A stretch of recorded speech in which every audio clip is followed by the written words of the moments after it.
Hice mi presentación por escrito, porque yo no la comisión no tiene ningún derecho para imputarme, porque lo que me imputan no está previsto en la Constitución Nacional ni en el reglamento de la Cámara. ¿Qué le dice a aquellos diputados que están pidiendo su renuncia? ¿Qué le dice a esos diputados? Que no voy a renunciar. ¿No? Nosotros lo que sí tenemos para decirle a los bonaerenses es que esta pelea que empezó en diciembre de 2015 contra las mafias del sistema de la provincia de Buenos Aires, por supuesto se va a ver condicionada si no ganamos la elección. Hoy vemos que el Mercosur empieza nuevamente a dinamizarse, a convertirse en un bloque económico que quiere abrirse al mundo. He ordenado capturar a todos los terroristas en tiempo real, fascista, y responsabilizo al alcalde Ocariz. El reclamo está detrás de la implementación de la sanción y el tratamiento en diputados de la Ley de Emergencia Alimentaria. Es una ley que elaboramos en conjunto de las organizaciones sociales,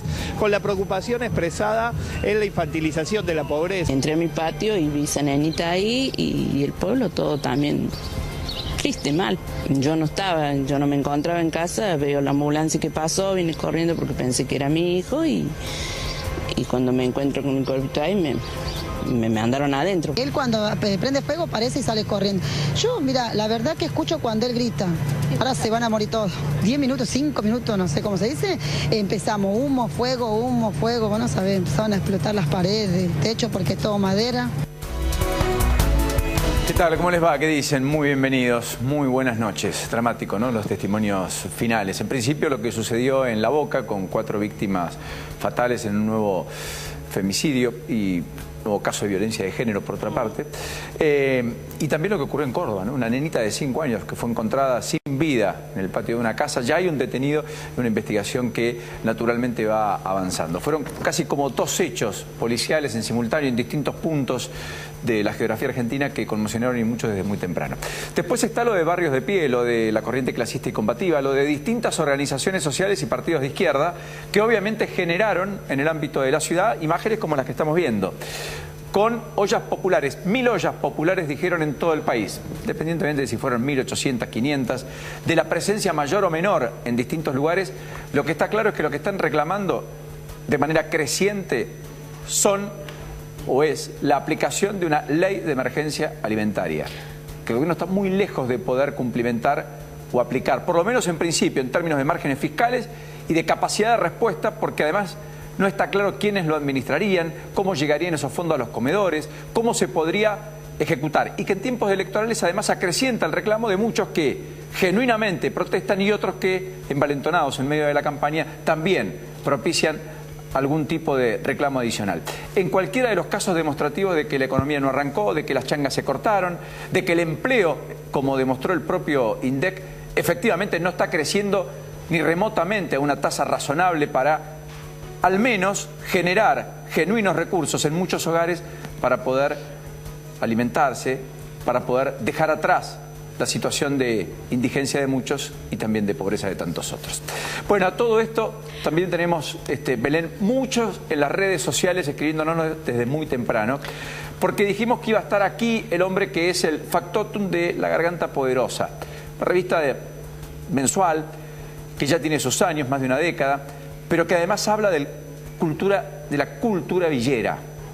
Pero la cultura villera en el buen sentido, de qué es lo que sucede allí, en esos barrios, en donde uno entiende que hay emergentes de estos tiempos, que en muchos casos no nos gustaría ver, porque las condiciones en las que muchas veces se vive no son las mejores, naturalmente, pero que queremos intentar comprender, despolitizados de la discusión electoral, un poquito más aquí esta noche, y por eso aquí está Nacho y en un ratito vamos a conversar con él. Para comunicarse obviamente con nosotros, @lalupa26, y no podemos dejar de lado, Paulino, que es 20 de julio, Día del Amigo. Tienes razón, feliz día, claro, es verdad. Feliz día a los Porque uno se tres. envalentona con los temas, pero bueno. A los productores, a los amigos aquí de todo cada lo que noche. hace La Lupa. Nuestros entrañables amigos que son los camarógrafos, Aldira, todo el equipo allí de producción y demás. Bueno, felicidades, tienen razón. Ya uno es un grupo de amigos, las cosas van más fáciles así. Bueno, tema a esta noche en el poder, en la cúspide del poder, en medio de todo lo que está pasando en Venezuela. Veíamos un poco las imágenes. Se habla de 4 muertos, ¿no? A esta hora oficialmente. 4 muertos en medio de las protestas, el paro general y la reacción de Maduro, que fue una reacción O sea, pocas veces vi algo en democracia igual. Voy a buscar a los terroristas. Sí. A los terroristas. Imagínense Macri diciendo, voy a buscar a los terroristas en medio de un paro general como el que hubo en la Argentina de la dirigencia gremial. Mientras tanto, la cumbre del Mercosur en Mendoza, ¿no? Como dos mundos paralelos. Presidentes que van llegando, Tabaré Vázquez el primero. Macri ya está en vuelo, ¿verdad? Claro. Salió 2030. 2030. Y allí los cancilleres se juntaron hoy y parece que, primero, no pudieron congeniar expulsar del Mercosur a Venezuela pese a todo esto. Segundo, no van a aplicar sanciones comerciales porque dicen que sería agravar aún más el desabastecimiento y la crisis económica. Pero sí van a hacer un fuerte llamado a que Maduro convoque a la oposición y lo siente en una mesa de diálogo en medio de la perspectiva de una asamblea con una reforma constitucional por delante que quiere Maduro para perpetuarse en el poder al mejor estilo dictatorial, fascista, estalinista. Una cuestión que lo que me cuesta entender es cómo el progresismo, que se jacta de la bandera de los derechos humanos aquí y allá, no pueda repudiar lo que está sucediendo allí, que nada tiene que ver con los primeros años siquiera de Chávez en el poder. Nada, porque este hombre habla con un pajarito y es el que gobierna Venezuela de la manera que lo está haciendo.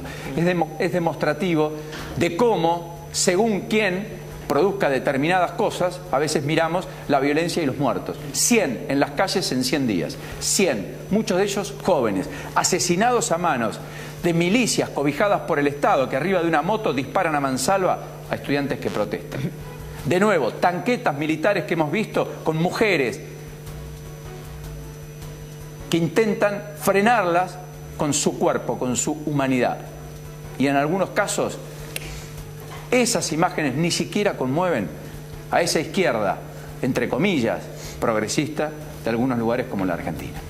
Bueno, ¿cuántas cosas tenemos para el día de hoy en términos económicos, no? Porque me parece que el INDEC también dio cuenta de que el consumo está frío, casi como la temperatura. Me parece que es el dato, ¿no, Jorgelina? Así es, se conocieron los datos de siempre que traemos de supermercados y de shoppings. Esta vez parece muy atrasado, ¿no? Porque la verdad es mes de mayo, estamos ya en julio, miramos el mes de mayo, pero lo que nos damos cuenta otra vez es que vuelven a caer lo que son las ventas tanto en shoppings como en supermercados. Y es la primera vez que el Instituto Nacional de Estadísticas y Censos publica los datos en precios constantes, ¿sí? Descontándole la inflación. Lo que decíamos antes los periodistas era, bueno, nos daban los datos, lo contrastábamos contra la inflación y siempre te daba caída. O sea, te daba, creció el 22, pero decía que sacarle el 26 de la inflación, entonces en realidad cayó un 4, digamos. Bueno, esta vez por primer mes, y lo va a hacer así a partir de ahora, el INDEC lo va a publicar a precios constantes. Eso te dio una caída del 4.3% en las ventas de los shoppings y de 2.5% en los supermercados.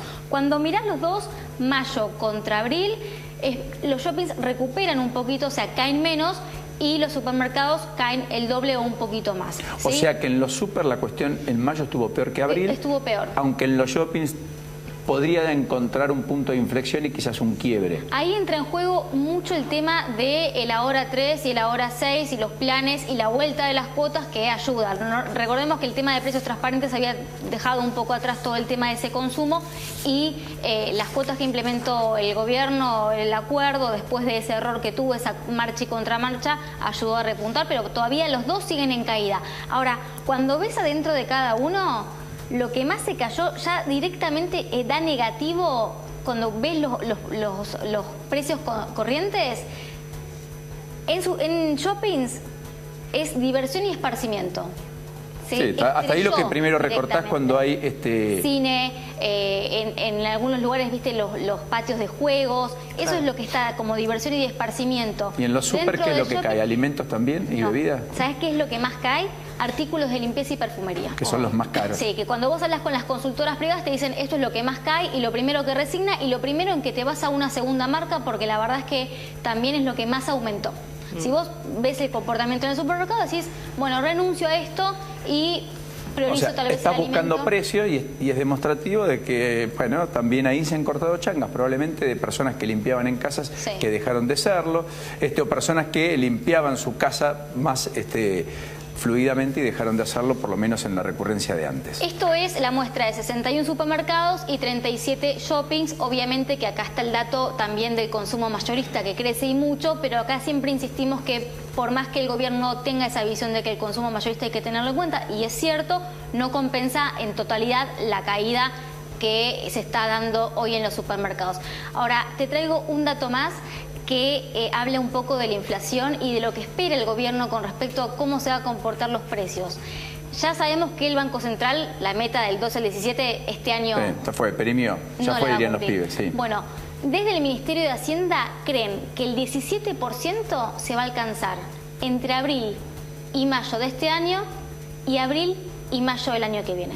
O sea, esos 12 meses ellos creen que se va a alcanzar ahí el 17% para ver todo un año de cómo fue la inflación. O sea, que una inflación de un dígito, perdón, Jorgelina, no llega hasta el 2019 con suerte. No, inflación de un dígito igual... Con suerte.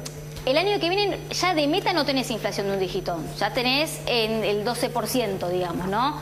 Para inflación de un dígito igual no se puede de un año al otro, porque lo harías muy extremo, pero... Está bien, pero si en 4 años de mandato vos prometés bajar la inflación y tener inflación razonable de un dígito y no lo lográs, tenés un problemón, porque el primer año podrás justificarlo, el segundo tendrás alguna explicación, tercero y cuarto te van a decir, flaco, no serviste, lo que aplicaste como política para bajar la inflación no sirvió. Sí, Argentina sigue estando entre los 3 países con más inflación del mundo. Hacia 2019 ellos dicen que llegan a inflación de un dígito. Vamos a ver. Ver para creer. Paulino, Jorge... perdón. Paulino, se lo dijiste vos a Hernán Iglesias aquí. Dijiste, bueno, ustedes recibieron el país con 25. 2016 lo mandaron a 40. Sí, claro. Porque ellos y hoy están que la salida, en casi 20. Claro. Exacto. O más. O en 2016 no hicieron las cosas bien y generaron que se disparara 40 puntos. O le fallaron el cálculo estos años. Y aumentan los taxis, también aumenta la tarifa de los taxis, ¿no? Sí, aumenta la tarifa. El viernes, hoy me contó Cacho, el taxista, no, pero decía que por el combustible, por las cubiertas y todo, se espera un 20% de aumento. Sí, no, es lo que y eso te pesa mucho en julio, que ya teníamos muchos aumentos por delante. Ahora, obviamente, 2016 jugó mucho en contra el cepo cambiario, que vos esperabas que los empresarios no te fueran a precios y se fueron todos a precios cuando saliste del cepo, y las tarifas que hicieron aplicar gradualismo y le salió mal en esa corrección. Nacho, en términos políticos, antes de meterme de lleno en el capítulo judicial con Lourdes, con quien voy a abrir, hoy estuvo Massa en La Matanza, dijo, el gobierno tiene que dejar de hacer rinraje y escuchar a la gente que la pasa mal. Más auténtico, en campaña, digamos. Hoy en campaña estuvo María Eugenia Vidal por partida triple, fue con Graciela Ocaña a Quilmes. Claro. Estuvo con Graciela Ocaña en la televisión y luego estuvo en Facebook haciendo una conversación que viralizaron con Elisa Carrió y con Rodríguez Larreta. Sí. Cargándose la campaña al hombro, María Eugenia Vidal. Macri se guardó, lo contábamos hoy en la radio, se guardó, hizo un encuentro con familiares de donantes y sacó a la cancha a sus candidatos. Esteban Bullrich, por ejemplo, fue a San Miguel. Fue a San Miguel. Después el candidato de Peña, Ezequiel Fernández Langan, fue a Malvinas Argentinas con Albi Chernikowski, aquí el amigo de Belén. Y por otro lado... El ex de Karina Gillian. El ex de Karina Director Olga. de la Juventud en la provincia. El ex de Karina Olga. Alex Campbell también estuvo de recorrida, está organizando un timbreo para mañana en San Fernando. Sacó a todos los candidatos a la cancha y él se guardó. Claro, porque no fue ni siquiera el aniversario de la Bolsa, que era esta noche. Por primera vez no va un presidente desde el 2008. Había en el 2008 faltado Cristina Fernández de Kirchner en medio del conflicto con el campo. Luego la expresidenta volvió a la Bolsa, o fue como presidenta ya del 2009 en adelante. Macri fue el año pasado, este año por primera vez no va. Todo esto en medio de las medidas que se tomaron en términos de posponer una decisión de una ley que se aprobó en 2013 respecto a que los inversores no residentes en la Argentina debían pagar una parte de las utilidades que le generaban las inversiones en el país y que luego llevaban o devolvían al exterior. Algo que el gobierno suspendió, no eliminó, suspendió, algo que nunca se reglamentó de todas maneras en 2013, suspendió por 180 días para evaluar el impacto y saber si lo aplica o no. En el medio de la incertidumbre. ¿Sabes que cayó la bolsa por eso? Y desde la Comisión Nacional de Valores te decían, nunca nos consultaron la aplicación, digamos, ¿no? Fue como una decisión que sorprendió al mercado y de ahí que decidieron dar marcha atrás. Hoy, en términos, más allá de lo electoral, Alfonsín dijo algo que a mí me hizo ruido. Alfonsín dijo, miren, lo que viene es flexibilización, una reforma jubilatoria y una eventual privatización de las jubilaciones, una suba de la edad de retiro y aranceles para la universidad. Tenemos que el progresismo dentro del campismo frenar esa embestida del ala más técnica. Alfonsín. Sí, te iba a decir, Alfonsín puso un candidato en la lista, Paulino también. Es una postura medio extraña, ¿no? Por un lado se mantiene ahí crítico y es parte del gobierno. Fue uno de los dos junto a Carla Carrizo que dijeron, mira, yo expulsar a Debido en estas condiciones por inhabilidad moral sin tener condena. No. ¿Cómo? Ayer dijo por Radio Nacional que era hacer canibalismo. Exactamente. Hoy Debido apareció en el Congreso porque hubo todo un debate sobre las represas hidroeléctricas en Santa Cruz, la Jorge Zepernik y la Néstor Kirchner. Sí. Hubo muchos cuestionamientos, hubo defensas de Aranguren, defensa de Berman. Allí Pino Solanas estuvo muy contestatario. Debido allí es donde apareció y dijo, yo renunciar no renuncio. Invito a que no hagan lo que van a hacer, que es inconstitucional. El planteo de Diana Conti, aquí es por la noche de ayer, sin ir más lejos. Hay mucho debate y aparentemente no hay número. Aparentemente no hay número, pese a que hoy Schiaretti, a última hora del día, ha confirmado desde Córdoba que sus diputados van a votar por la expulsión de Julio Debido. Es que hay muchos que no quieren quedar para la historia. No, claro. Bueno, vení, párate, vení. Vení. Te reemplazo por... Solo un ratito. Solo un ratito. Solo un ratito. ¿Me mostrás? Sí. Primero, quiero que vean esto. Esta es la persona que hoy dirige la educación en una provincia donde las clases nunca empezaron. Me refiero a la provincia de Santa Cruz. Decía esto en algún momento y seguramente ustedes lo recuerdan. Observen. Y mucho amor a los estudiantes y a los jóvenes y a las jóvenes, si así se dice, o con una arroba, como solemos decir nosotros para ponerle perspectiva de género. Bueno, ¿cómo se llama? María Cecilia Velázquez. Bueno. Igual, a ver, a mí lo que haya dicho como presidenta del Consejo Escolar me tiene sin cuidado. Hoy con el tema de la perspectiva de género todas tratan de decir igual. Yo he escuchado dentro de tribunales que dicen fiscales y fiscalas, o sea que jóvenes y jóvenes no me preocuparía.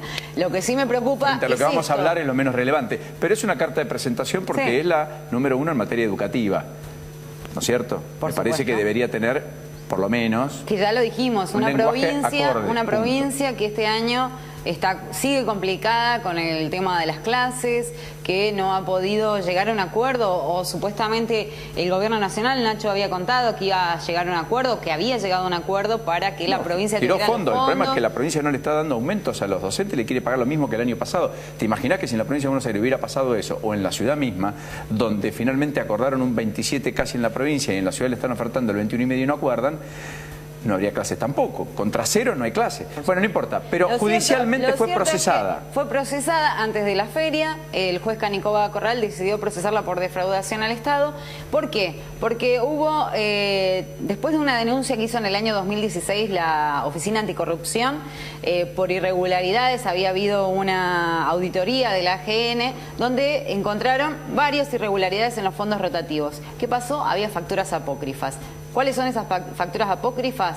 Por más de 3 millones en total. Yo te voy a mostrar algunas. Estos son documentos exclusivos. Hasta ahora nunca se vieron. Esta es una factura original.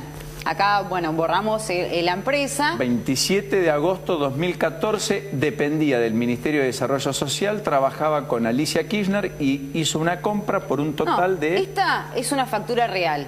Año 2014, vos mírala bien. Factura, ¿qué número dice? 374. Vamos a ver ahora, si les parece, la factura trucha. Esta es la original, 2.500 pesos. ¿Y esta qué? 2.500 pesos. Esta es la 374, la trucha. La que reemplaza. Esta es la trucha, parece la otra, la trucha. Esta es la trucha. Esta es la trucha, que está perfectamente hecha, mírenla, toda prolija, a máquina, pareciera, o a computadora. Año 2015.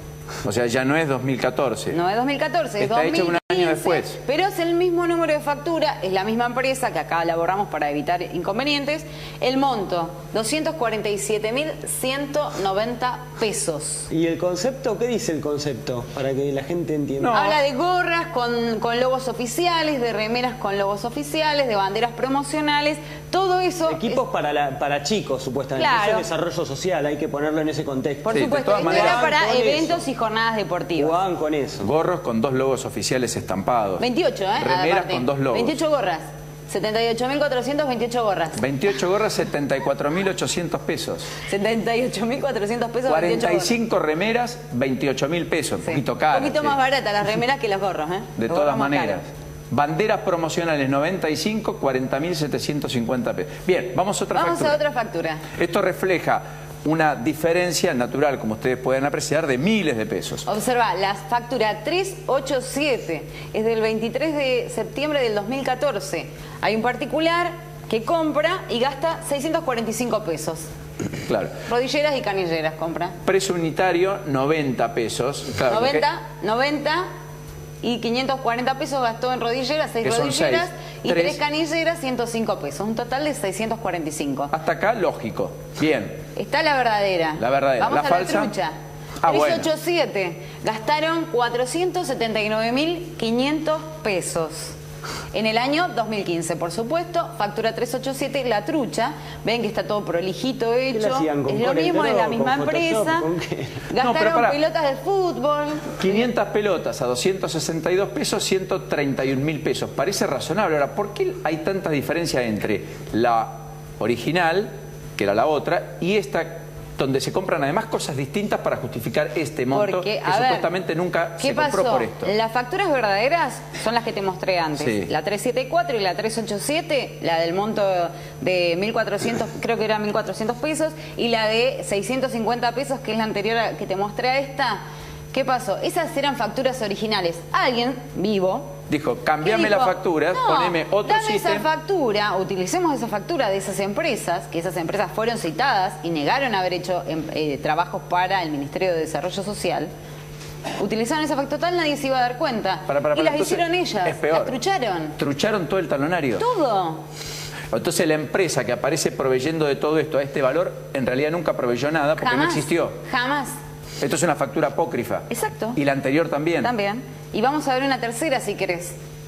Acá tenemos una tercera factura que no se ve por ahí bien, que es la 16.999, también del año 2014, por un monto de 1.234 pesos. 1.234, escucharon, ¿no? Vamos a ver la trucha.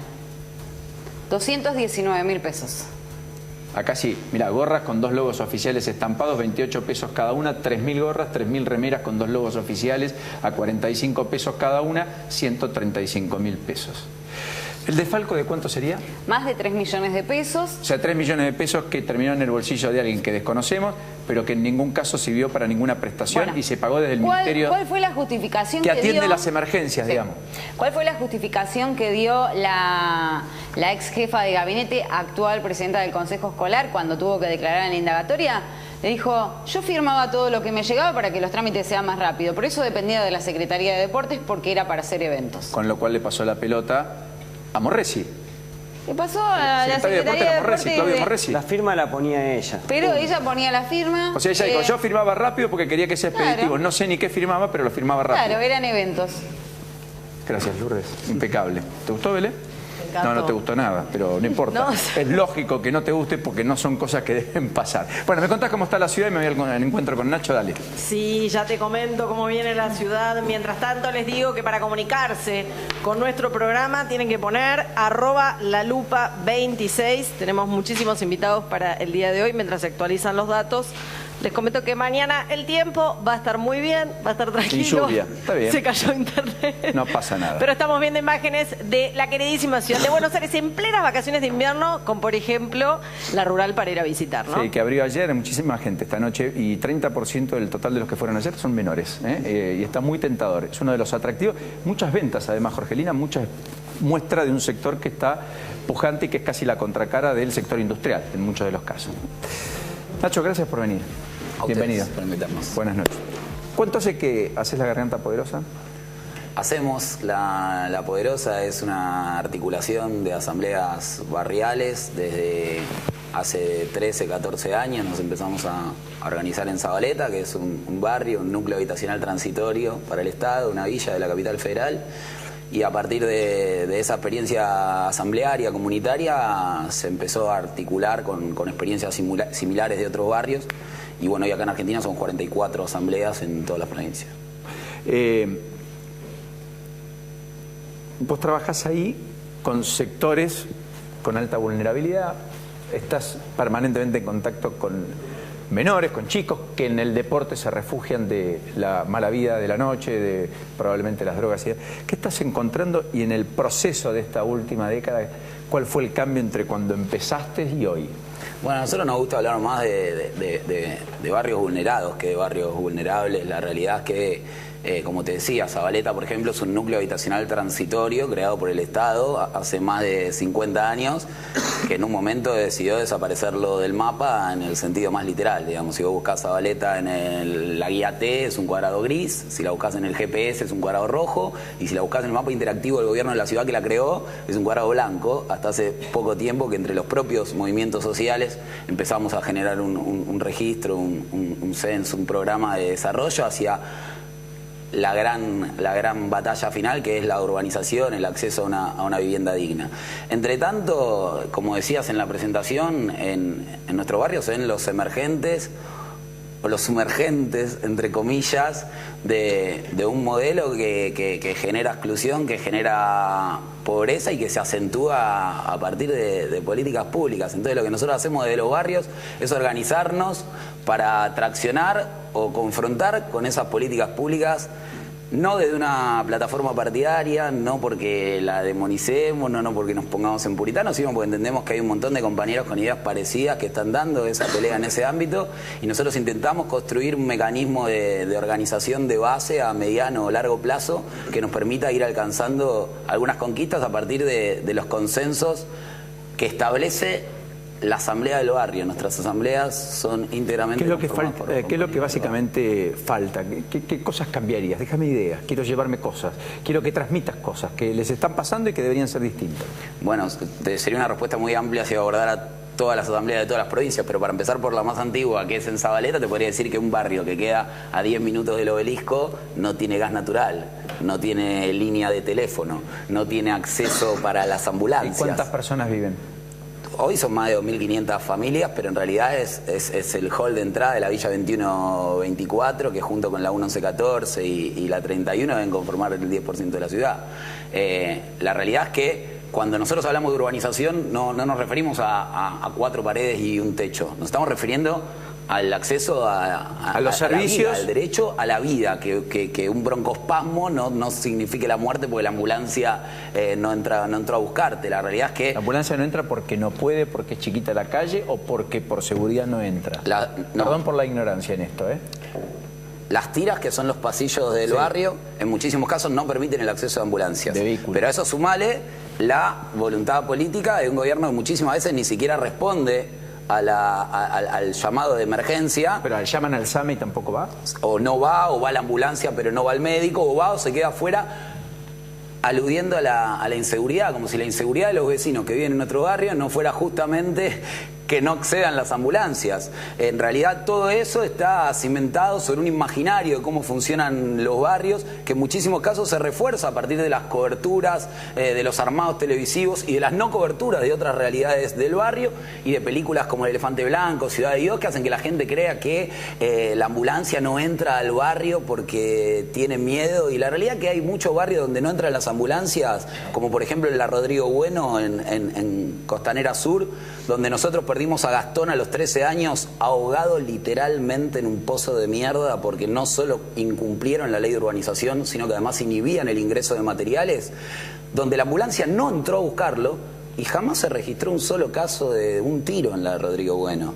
Lo que pasa es que ese imaginario que se alimenta muchas veces de los medios de comunicación y que nosotros cuestionamos, termina habilitando esas políticas públicas. Entonces no discutimos el rol de los medios porque está de moda discutir el rol de los medios. Lo que discutimos es que si estas problemáticas, después de décadas y décadas de gritar lo mismo, de luchar por lo mismo, ni siquiera son visibilizadas, es muy difícil que podamos discutir las posibles soluciones. Pero esto pasa en todo el arco social, porque en los medios de comunicación vos escuchás hablar de pluralidad cuando se presenta un panel con rubios, morochos, altos, bajos, gordos, flacos, judíos, católicos, homosexuales, heterosexuales, pero pobres no hay panelistas pobres en televisión. La mirada que falta es esa, y en la universidad se sigue hablando de extensión en la mayoría de los casos cuando se llega con una uña a tocar el barrio, y en la mayoría de las expresiones partidarias siguen siendo blanco universitario lo que suben al escenario y negro villero lo que tiene los palos de la bandera. Entonces en muchísimos de estos casos el rol que cumplen los movimientos populares, las organizaciones de base, tiene que ver con empezar a recuperar espacios de protagonismo.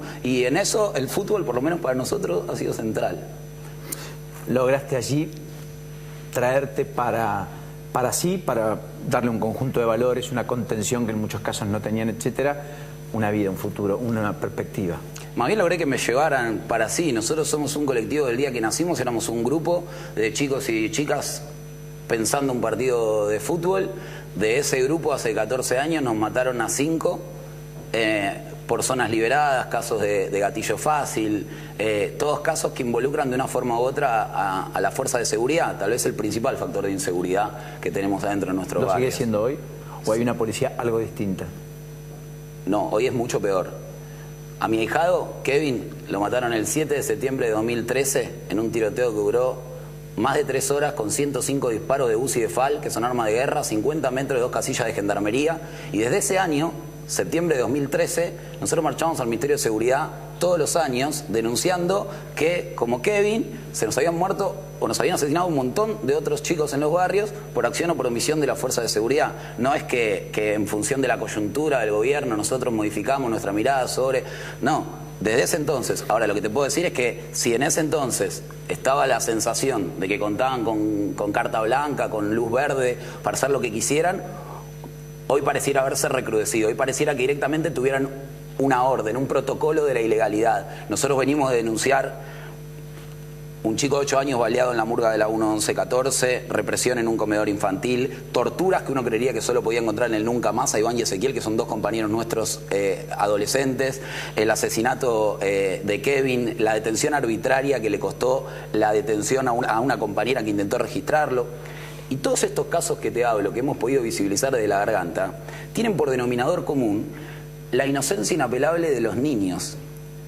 Pudimos visibilizarlo porque lo que prima es la inocencia inapelable de los niños. Nadie puede decir que Kevin era un jefe narco porque tenía 9 años.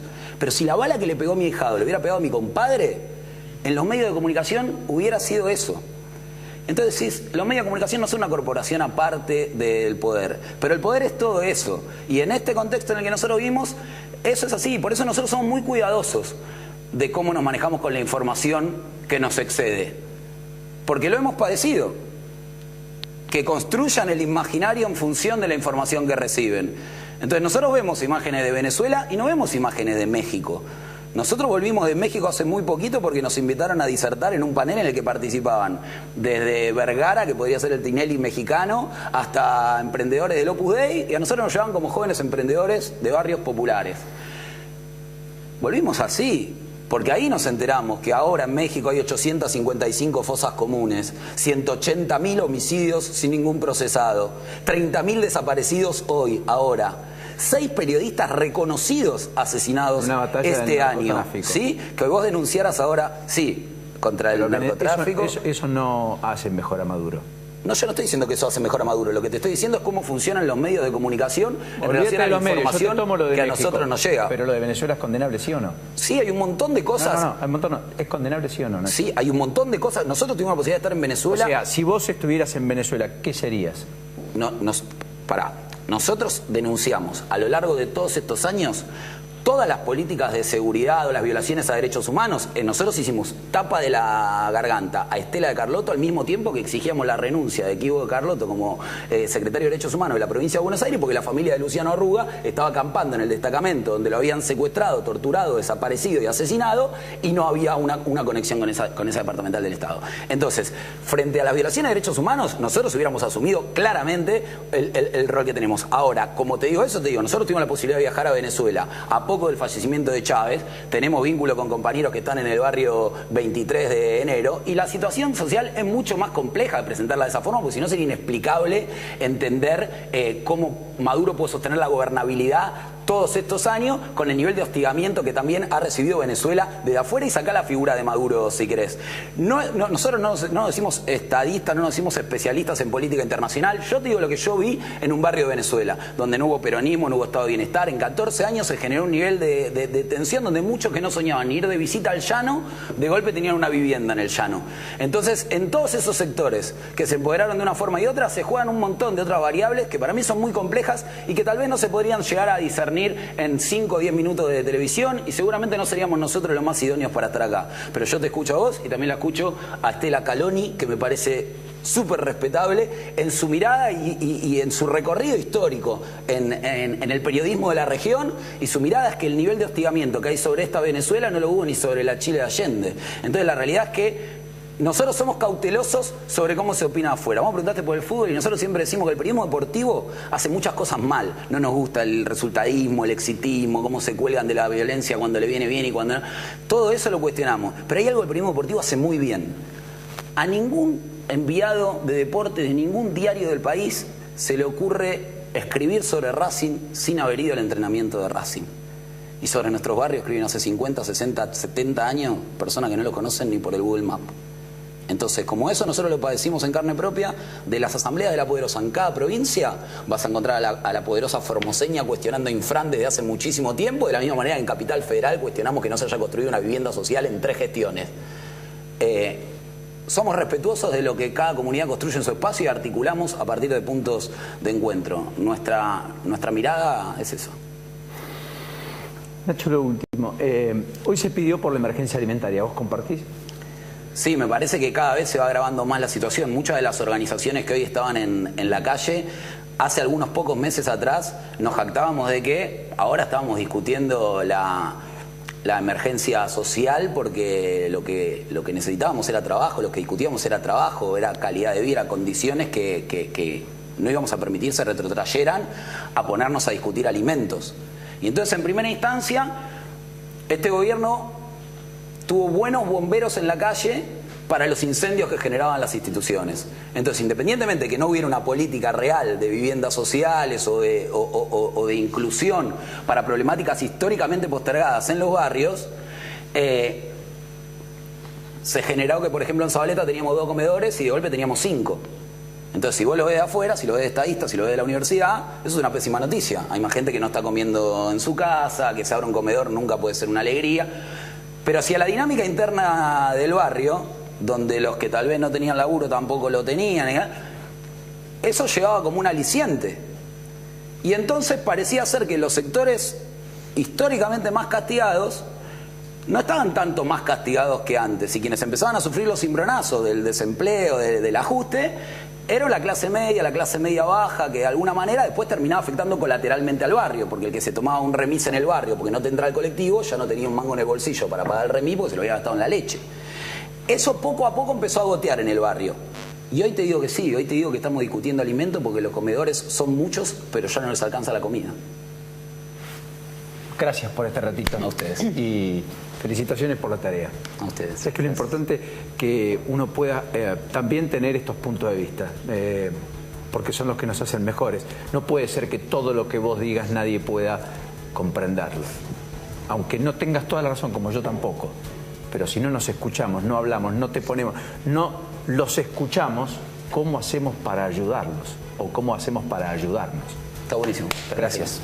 Bueno, nos metemos de lleno un ratito, Nacho, en todo lo que hay en lo que se viene en términos políticos, ¿no? ¿Qué va a pasar con la ley de imputabilidad? Hablando de estos temas. Viene el freno, acelerador. Pausa, ya volvemos. Cuando nos reencontremos, saben que vamos a discutir uno de los problemas centrales de la Argentina que ojalá sea abordado rápidamente. La competitividad. ¿Qué hacemos con los ríos? ¿Qué hacemos con el transporte de cargas? ¿Por qué en la Argentina tenemos ese costo de logística del cual Jorgelina habla tanto, del cual los economistas hablan tanto y sobre lo cual estamos haciendo, parece, bastante poco? Ya volvemos.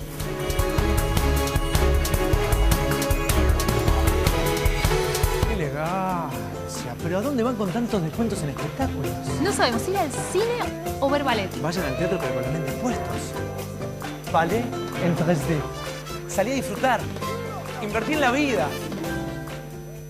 UTEDIC está creciendo. El aumento sostenido de los trabajadores representados es acompañado por crecimiento edilicio. Se firmaron 39 convenios colectivos de trabajo y se crearon centros de capacitación y formación profesional. Centros médicos propios con tecnología de última generación a lo largo del país. Centros vacacionales y beneficios familiares al alcance de los trabajadores.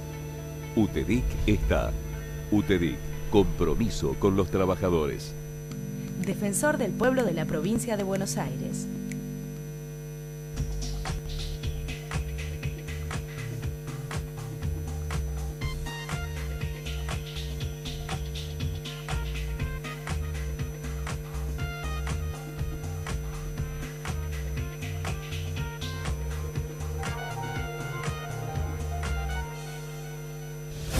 En Tigre seguimos creciendo con más obras para que vivas cada vez mejor. Ampliamos caminos para que puedas circular mejor. Construimos pasos bajo nivel para que ganes tiempo y seguridad. Trabajamos en pavimentos vecinales para que el asfalto llegue a tu casa. Estamos construyendo la Plaza Canal junto con San Fernando. Mejoramos la infraestructura de los polideportivos y vamos por el número 18 en el barrio La Mascota. Además, trabajamos constantemente en desagües pluviales, en la remodelación de centros comerciales y en nuevos edificios para la cultura. En Tigre, no paramos de crecer. Sigamos creciendo. Tigre, municipio.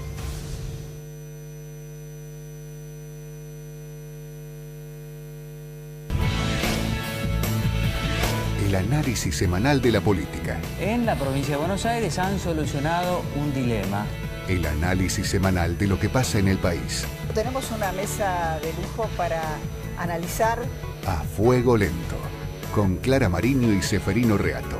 También vamos a hablar de lo que fue esta semana, yo diría, el tema central. Jueves a las 22, por Canal 26. Varonil viste a Paulino Rodríguez. Somos líderes en la confección de indumentaria corporativa. Varonil, la diferencia entre ponerse ropa y vestirse. Vivamos mejor con el Hospital Jusey y la Maternidad Santa Rosa. En el hospital continuamos con las mejoras en oncología, hematología, oftalmología y la ampliación de la sala de internación. Y en la maternidad seguimos con las obras. Así todas las familias pueden acompañar más cómodas a sus hijos recién nacidos. En Vicente López, trabajando juntos, seguimos mejorando. Vivamos Vicente López.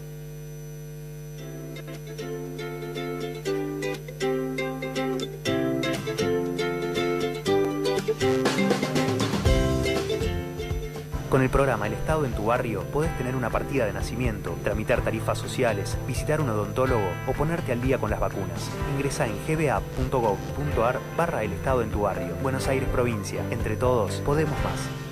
En Lanús ya instalamos 2000 luces LED en las principales avenidas del distrito para que vivas más seguro.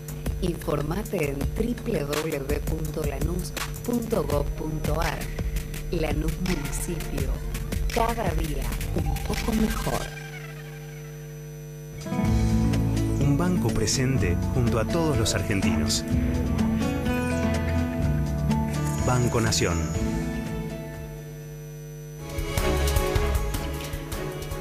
¿Y sabías que Telecentro te trae el mejor combo con 30 megas de internet Wi-Fi? Vas a tener megas de sobra para navegar, descargar, subir, likear, hashtaguear o viralizar lo que quieras. Y además, telefonía con 2.500 minutos libres para que te canses de hablar. Y como si esto fuera poco, televisión con más de 60 canales HD. ¿Querés más?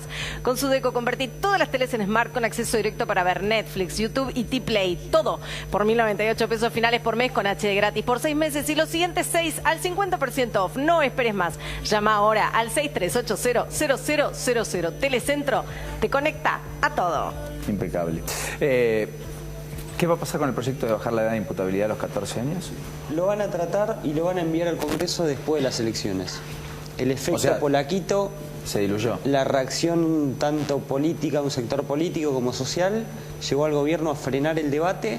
En realidad el proyecto ya está listo, ya se lo entregó el ministro Germán Garabano a Mario Quintana, una reunión la semana pasada. Pero el debate y al Congreso va a tener que esperar un poquitito. Bueno, María Eugenia Vidal se puede hacer también, ¿no? Sí. Algo habló al respecto. Sí. Va a agravar las penas, las va a agravar, va a haber un régimen penal que juvenil. la baja, sino que un chico de 14 que mata va a ir preso hasta 15 años. Pero en el penal donde va un mayor, un adulto de 17, 18 años hoy. No. Por eso un nuevo régimen penal. Claro, exactamente. Jorgelina, ¿qué pasó con la expectativa de inflación en el relevamiento que se conoció hoy? Bueno, en realidad si ves el total del país, se mantiene igual, el 20% de acá a 12 meses, pero cuando vas al Gran Buenos Aires, al interior, sube. Lo cual no es un dato menor, ¿no? Dado que la batalla electoral está en el Gran Buenos Aires. Digo que lo traje como un dato a ver, porque si bien se mantiene a nivel nacional, me pareció interesante ver qué es lo que está pasando allí. Y específicamente también desmitifica un poco de que la inflación es más alta siempre en la ciudad de Buenos Aires. Por el costo de servicios, expensas, etc. Bueno, justamente, Paulino, como bien decís, el tema de servicios estuvo pesando bastante en los últimos tiempos en lo que es el interior del país. Se empieza a ver cuando se publica un IPC nacional que no hay tanta diferencia, incluso no te baja el promedio con lo que se está viendo en la ciudad de Buenos Aires, y acá la expectativa se mantiene alta. Ahora, ¿cuándo fue que le preguntaron? Porque la pregunta es, ¿cómo ves la inflación de acá a 12 meses? Que es la encuesta que se le pregunta a las personas que se hace esta encuesta. Acá específicamente se hizo en los primeros 15 días de julio esta encuesta, lo cual ya te muestra un poco cómo el impacto de los aumentos que se anunciaron para julio, que ya los venimos diciendo acá, ¿no? El tema de expensas, prepagas, cigarrillos, combustibles, y ahora lo que, como comentaba Belén, el tema de los taxis, ya eso te está impactando las expectativas hacia futuro. Otra vez, sí se mantiene la expectativa por encima de la meta que planea el gobierno, digamos. Si ya estamos viendo que Hacienda incluso piensa que entre mayo de este año y mayo del año que viene va a estar en un 17%, por ahora la expectativa se sigue manteniendo arriba de la inflación.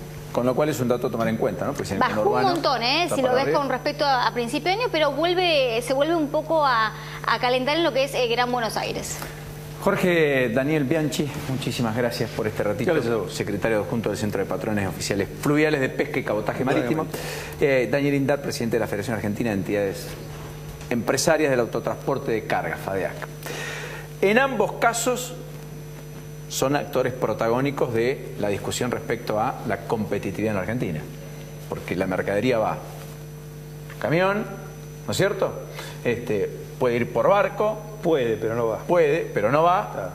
Y puede ir por tren, aunque va poquito. No hay muchas vías. ¿Más del 90% de lo que se transporta por camiones? 94% de las cargas en la Argentina se transporta por camión, el ferrocarril es muy poco y por supuesto el tema fluvial muy poco. En general en toda la región latinoamericana más o menos los índices son los mismos. ¿Brasil no? Brasil es un igual, distinto, ¿no? Igual. Sí, igual. Y en Europa, en la mayoría de los países europeos exactamente lo mismo, por encima del 85% se transporta por camión. Ahora, en la Argentina, que tenemos ríos y demás, no tenemos buques de bandera casi. En navegación marítima no hay buques de bandera, no hay un solo barco cruzando el Atlántico, ni mucho menos. Todo eso es bandera extranjera, generalmente se llama bandera de conveniencia. Y en la hidrovía, donde somos competitivos, podemos llegar a ser competitivos de 5 países que la integran, donde más del 50% es la vía fluvial que tiene Argentina. Realmente hay 400 barcos, 400 empujes que se llevan a esta carga. Es una carga regional que cualquiera puede competir de estos 5 países.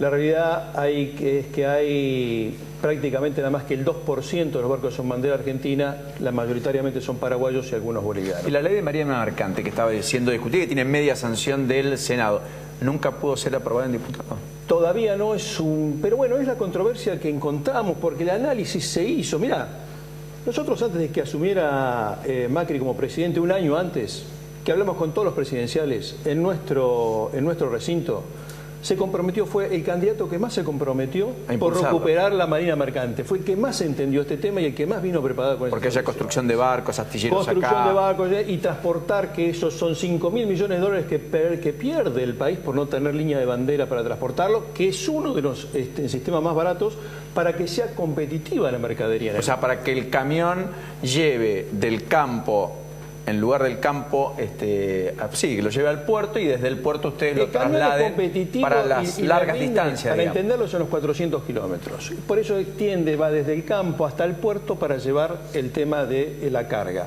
Luego tenés 2 vías. o el transporte ferroviario. Correcto. O el fluvial. Ferroviario no lo tenés desarrollado y te cuesta ver. Las vías hoy están para poder transportar. Pero ahí hay algún cambio en el Belgrano Cargas. Por lo pronto empezó con Randazos, continúa ahora. Parece que hay una idea de apuntalarlo un poco más. Un tren que atraviesa 14 provincias y une 5 pasos fronterizos con el exterior, digamos. Sí, sí, pero falta todavía. Pero ya las vías las tenés. Hoy las tenés. Traés los barcos que ya también pueden estar prontamente y empezás a generar la competitividad en el mercado abaratando estos costos. Ahora, pues dijiste, ¿qué pasa con el tema de la ley? La ley se luchó por esto y salió en el Senado por unanimidad. Y una ley donde se discutieron los puntos que se necesitaban por la competencia. Es decir, esto que te hablo de la hidrovía, los 5 países, ¿por qué no somos competitivos? Somos 48% impositivamente más caro que el Paraguay para poder transportar la carga. Si vos y yo queremos comprar un barco, no lo vamos a poner en bandera argentina y lo vamos a ir a Paraguay. Eso es lo que lamentablemente pasa. Entonces generamos estas políticas y tenemos que decir, che, miren que esta diferencia para ser competitivo tenemos que bajar estos rubros de lo que pasa. Por ejemplo, el tema del impuesto a las ganancias en Paraguay, que es un 10%, contra el 35%, contra el 35% de la Argentina, y encima vos desgravás. Porque lo vos que llevás y el consumo que tenés, tanto en lo personal como en la empresa, desgrava de esa parte impositiva. En Paraguay. En Paraguay. Acá no. Acá nada. Es uno de los impuestos graves. ¿Ustedes están igual o no? ¿O parecido? La presión tributaria nuestra representa de cada 100 pesos que facturamos, 40 pesos se los lleva el Estado. Cada 100, 40 que facturamos. ¿Qué facturamos? De esos 40 pesos se los lleva el Estado y los 60 tenemos que pagar combustible, salario, reparaciones, mantenimiento. O sea, hoy el costo hoy es mayor del que tenían hace 2 años en términos de ingresos. La ecuación ingresos-costo, ¿es peor o mejor que hace 2 años? Es peor. Hoy es peor. Desde el año 2013 la actividad viene perdiendo rentabilidad por varios motivos. Primero, digamos, por los índices, ¿no es cierto?, de esto de la presión tributaria que se viene dando. Segundo, por la caída propia de la actividad económica en todo el país.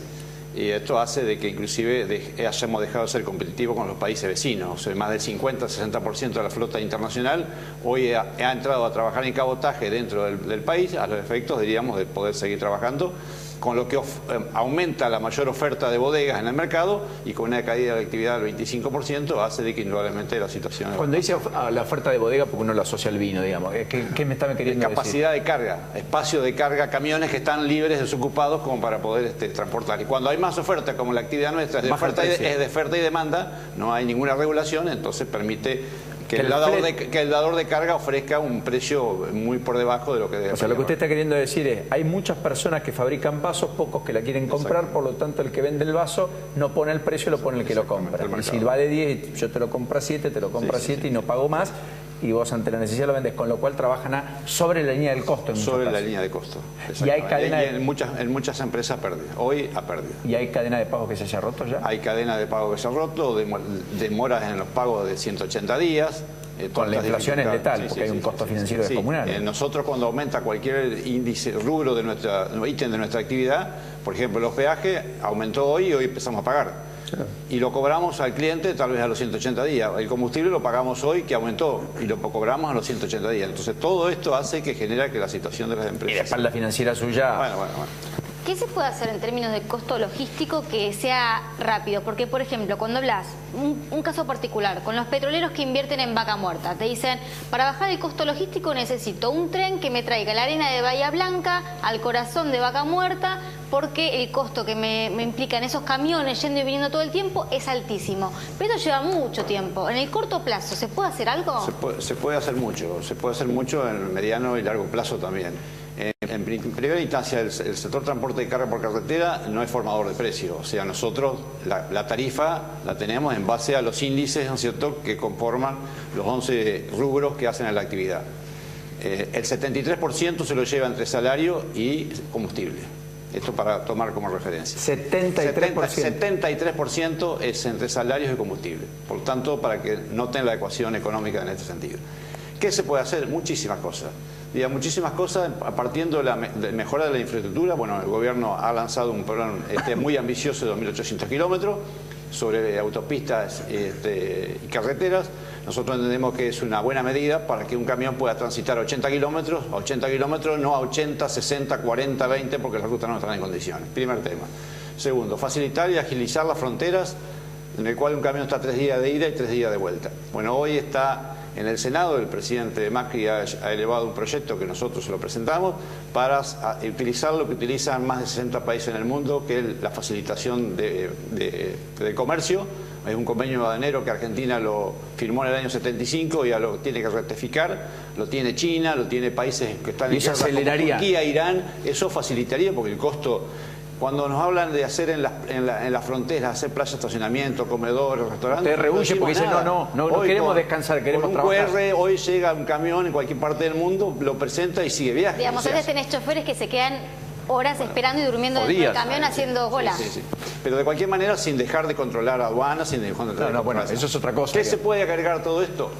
Yo tuve la oportunidad hasta hace 2 años en Eslovenia, en el puerto de Koper, a hacer una visita. De 7 millones de contenedores que movían en el 2007 pasaron a 14 millones de contenedores. Trabajan las 24 horas del día, los 365 días del año.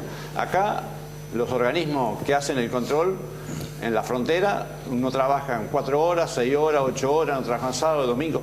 Todo eso fuera de horario tiene un costo adicional. Entonces todo eso es costo logístico. Costo logístico es que haya un plan de renovación de flota para mejorar la sustentabilidad, el medio ambiente, mejorar la reducción de... Con línea de crédito blanda y supongo con desgravación impositiva en ese caso también. Exactamente. Ustedes están en lo mismo, desgravación impositiva. Ahora, el peso del Estado, en el caso de usted, es un peso que lo sienten. Es el elefante. No, pero totalmente. Por eso esta carga impositiva hace inviable el tema de la competitividad. Por eso la ley que salió del Senado habla de estas cuestiones. Desgrava impuestos por 10 años. Impuestos por una cantidad de tiempo. A los armadores, claro, a los empresarios que invierten con el tema de la flota para poder ser competitivo en ese marco. Ahora, falta la aprobación del tema de diputados. Los distintos bloques no se ponen de acuerdo en cómo determinar lo que salió del Senado, concordar para poder llevarlo adelante. Y estamos en esa pelea que estamos esperando que salga de una vez para poder empezar a invertir. Yo le diría que se arme de paciencia, se siente, se acomode bien. Y la paciencia porque se agota, hasta octubre, que hay elecciones, usted sabe que hay cosas que va a ser difícil que salgan. Y si esperamos 20, 30 años, podemos esperar unos meses. Pero lo importante es que sepan que esto es de una gravitación importantísima y que tiene que salir... No por el bien de la Marina Mercante solamente, por el país. Son millones de dólares que estamos arreglaron salarios? Ya arreglamos salarios. ¿Cuánto fue el aumento? Tenemos distintos sectores. Sí. El mayoritario es el 11 más el 10 acumulativo, el 22,2% en el año. Punta a punta. Punta a punta con una cláusula gatillo que si en el término de esos 12 meses la inflación sube, automáticamente eso se supera. Prendió lo de la provincia, ¿eh? Prendió lo de la cláusula gatillo. Sí. ¿Ustedes también acordaron paritaria? No, acordamos paritaria, sí, el 23%, el 11% a partir del 1 de julio, 6% a partir del 1 de noviembre y 6% a partir del 1 de marzo del 2018. Gracias a ambos. Gracias a vos. Hasta la próxima, muy gentil. Gracias. A los dos. Temas de profundidad enorme, ¿no? Para discutir. Contame, ¿quién es el peronista bueno? A ver, el gobernador aliado, pero que dejó de ser tan aliado. Sergio Casas, ¿te acordás que lo defendió a Frigerio? Dijo, con este ministro no se metan, le dijo a su propia tropa. Sacaron una solicitada en el diario Clarín diciendo que son la provincia más perjudicada en obra pública. O sea, en La Rioja están que trinan porque no reciben los fondos que prometieron. Efectivamente, 24 de 24 está, o sea, está último en la tabla de obra pública. Muy por debajo incluso de Santa Cruz, por ejemplo. Lejos de los años de Carlitos, ¿no? Sí, lo que dicen en La Rioja es, bueno, están, ellos tienen buena, vamos, nos recibe Frigerio, pero después los fondos no llegan. Poncho no aparece, diría. Lo que dice la gente de Interior es, nosotros le mandamos a La Rioja por encima de lo que le mandamos al resto de las provincias por habitante. Es polémico y es para discutir, pero bueno, las cosas no están bien. Hablando de Carlos Menem, la Corte tomó el caso y va a resolver sobre la condena. Y es más, si llega a avalar la condena, todo está preparado para el desafuero de Carlos Menem. O sea, si hay condena certificada por la Corte, Menem va a ser desaforado. Si bien no tiene una fecha específica la Corte para fallar en este sentido, pero si llega a avalar la condena por el tráfico de armas, Menem está a un paso de quedarse afuera del Congreso Nacional. Pese a que está en carrera electoral y a los 87 quiere volver a ser senador. Belén, pausa, la última. Dale, y después todo pausa. tuyo. Quiero escuchar atentamente esos datitos de color tan pero tan atractivos de cada noche. Ya volvemos, dale.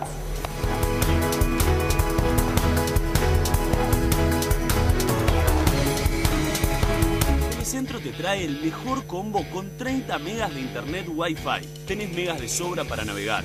Descargar, subir, likear, hashtaguear o viralizar lo que quieras. Además, telefonía fija con 2.500 minutos libres para que te canses de hablar. Y como si fuera poco, más de 60 canales HD. ¿Querés más? Convertimos todas las teles en Smart con acceso directo para ver Netflix, YouTube y Telecentro Play.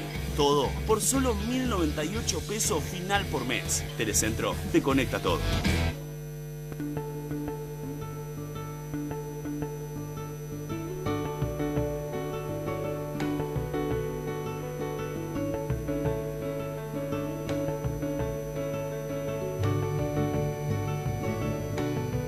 Estamos orgullosos de nuestra naturaleza, argentina y solidaria. Banco Credicop, en todo el país. Banco Credicop Cooperativo, argentino. La inseguridad ha aumentado drásticamente, pero la distribución de los recursos para combatirla no es igual para todos. La ciudad de Buenos Aires cuenta con un policía cada 120 habitantes y a La Matanza destinan uno cada 400. Ante la falta de respuesta de provincia y nación, en La Matanza hemos invertido en nuevos móviles, equipamiento y programas de prevención. Porque con o sin apoyo, la seguridad de nuestros vecinos siempre será una prioridad. El análisis semanal de la política. En la provincia de Buenos Aires han solucionado un dilema. El análisis semanal de lo que pasa en el país. Tenemos una mesa de lujo para analizar. A fuego lento, con Clara Mariño y Seferino Reato. También vamos a hablar de lo que fue esta semana, yo diría, el tema central. Jueves a las 22, por Canal 26.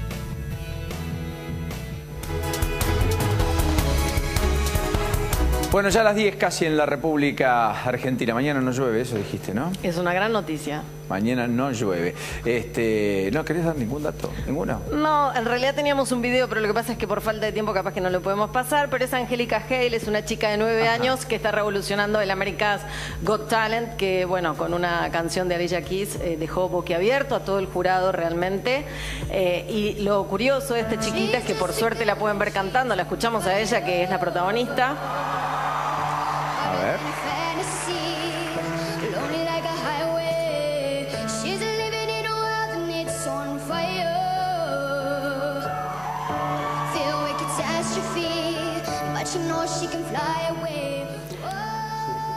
Bueno, además de que tiene una voz tremenda, ella sufrió una doble neumonía y tuvo que ser trasplantada de riñón a los 4 años. Hoy la ven a los 9 con una fortaleza impresionante. Se come el público realmente. Un jurado bastante complicado y bueno, revelación en el America's Got Talent allá en los Estados Unidos, ese reality show que da muchísimo que hablar y que por supuesto tiene contenidos tan importantes como este, ¿no? 9 años y tiene un trasplante de riñón, sí. A los 4. Sí. A ver, la potencia de la voz.